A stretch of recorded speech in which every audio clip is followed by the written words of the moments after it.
ईमानदारी, समझदारी और सच की अपनी एक ताकत होती है ना? ये सिर्फ किताबी बातें नहीं है।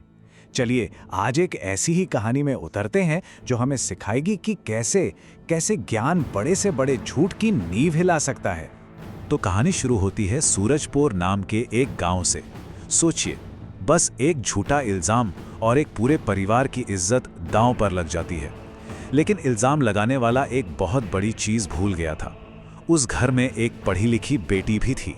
तो सबसे पहले चलिए मिलते हैं कहानी के किरदारों से और समझते हैं कि ये कहानी आखिर शुरू कहाँ से हुई। तो ये हैं शंभू, गांव के एक बहुत ही काबिल बढ़ई जिनके काम की चर्चा दूर दूर तक थी।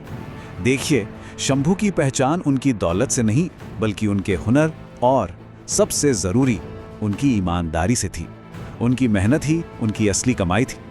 अब देखिए, कहानी का असली मजा इसी टकराव में है। एक तरफ है शंभू, ईमानदार, मेहनती, अपने पैरों पर खड़े, और दूसरी तरफ है धनीराम, लालची, दूसरों को कर्ज में डुबाकर अपना फायदा देखने वाला। एक का सम्मान उसके हुनर से है तो दूसरे को शंभू का यही स्वाभिमान खटकता है। यहीं से सारी मुश्किल शुरू होती है। और शंभू की सबसे बड़ी दौलत वो थी उसकी बेटी काव्या, पढ़ी लिखी और बहुत समझदार।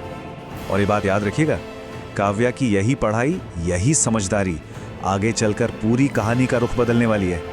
असल में यही वो ताकत है जो सच को बाहर लाएगी। तो अब कहानी उस मोड़ पर आती है जहां जलन एक बहुत ही खतरनाक साजिश को जन्म देती है। देखते हैं कैसे। तो होता यह है कि काव्या की शादी तय हो जाती है। घर में खुशी का माहौल है। लेकिन शंभू की यह खुशी जो उसने बिना किसी की मदद के हासिल की थी, वो धनीराम से देखी नहीं गई। बस यहीं से उसके मन में शंभू को नीचा दिखाने का एक घिनौना प्लान तैयार होता है। और उसके मन में क्या चल रहा था? देखता हूं बिना मेरी मदद के ये शादी कैसे करता है। मतलब साफ है, मामला सिर्फ पैसे का नहीं था। धनीराम शंभू के आत्मसम्मान को, उसकी खुददारी को तोड़ना चाहता था। तो उसने क्या किया? उसने कोई छोटी मोटी अफवाह नहीं फैलाई। नहीं, वो सीधा पंचायत बुलाता है और सबके सामने दावा कर देता है कि शंभू ने उससे एक बहुत बड़ा कर्ज लिया है जो वो चुका नहीं रहा।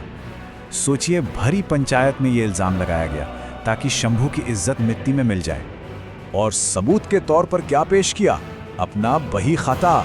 ये देखिए, इस रजिस्टर में बाकी सबके नाम के आगे नीली स्याही से हिसाब लिखा है, लेकिन शंभू का नाम एक बड़ी रकम के साथ काली स्याही से लिखा है। इसे देखकर तो पंचायत में बैठे सब लोग चौंक गए। अब इस झूठे इल्जाम का असर परिवार पर बहुत गहरा पड़ता है। सब टूट जाते हैं, लेकिन इसी अंधेरे में उम्मीद की एक रोशनी भी जलती है।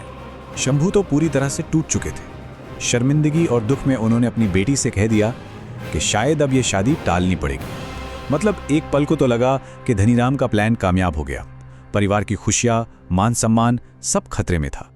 लेकिन तभी एक काव्या अपने पिता से कहती है, पिताजी, सच की जड़ मजबूत होती है, हमें डरना नहीं चाहिए। बस इन चंद शब्दों ने जैसे पूरी बाजी पलट दी। निराशा की जगह हिम्मत ने ले ली। तो अब कहानी का वो हिस्सा आता है जहां मामला पंचायत में पहुंचता है और काव्या अपनी समझदारी से इस पूरे झूठे जाल को तोड़ने की कोशिश करती है। अब सोचिए जरा, पंचायत के सामने क्या स्थिति थी। एक तरफ एक ईमानदार आदमी की जुबान, उसका वचन, और दूसरी तरफ एक लिखा हुआ कागज, एक सबूत। ऐसे में सच को साबित किया तो किया कैसे जाए? यहाँ काव्या ने कोई जोर जोर से बहस नहीं की। उसने बहुत शांति से एक तरीका सुझाया। एक तरह से कहें तो 2 स्टेप की इन्वेस्टिगेशन।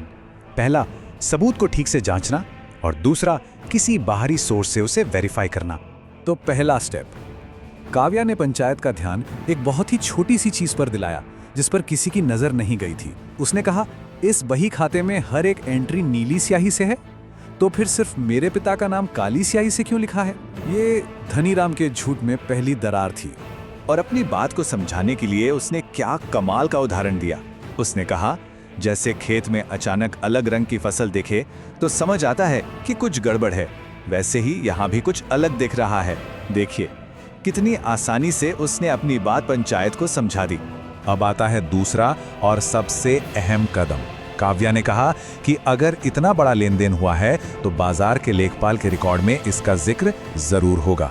चलिए उसे ही बुलाकर पूछ लेते हैं। ये एक ऐसा दाव था जिससे धनीराम बच नहीं सकता था।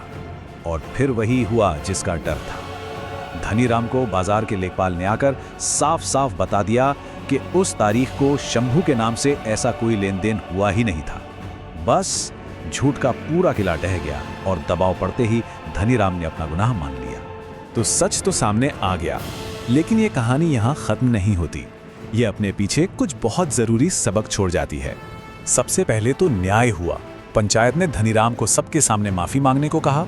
उसे शंभू की बेइज्जती का हर्जाना भी देना पड़ा। और सबसे अच्छी बात, काव्या की शादी वक्त पर और पूरे मान सम्मान के साथ हुई। तो इस पूरी कहानी से हमें क्या सीखने को मिलता है? पहली बात, सच को साबित करने के लिए सिर्फ हिम्मत ही नहीं, बुद्धि की भी जरूरत होती है। दूसरी बात, झूठ भले ही थोड़ी देर के लिए सच पर हावी हो जाए, पर वो टिक नहीं सकता। और तीसरी और सबसे जरूरी बात, शिक्षा इंसान को अंदर से मजबूत बनाती है। बिल्कुल सही कहा गया है। जैसे घर की नींव मजबूत हो तो आंधी भी उसे गिरा नहीं सकती, वैसे ही सच्चाई की नींव मजबूत हो तो कोई भी षड्यंत्र उसे हिला नहीं सकता। और यही सवाल ये कहानी हमारे लिए छोड़ जाती है कि क्या हमारे अपने कामों की, हमारे फैसलों की नींव सच पर टिकी है?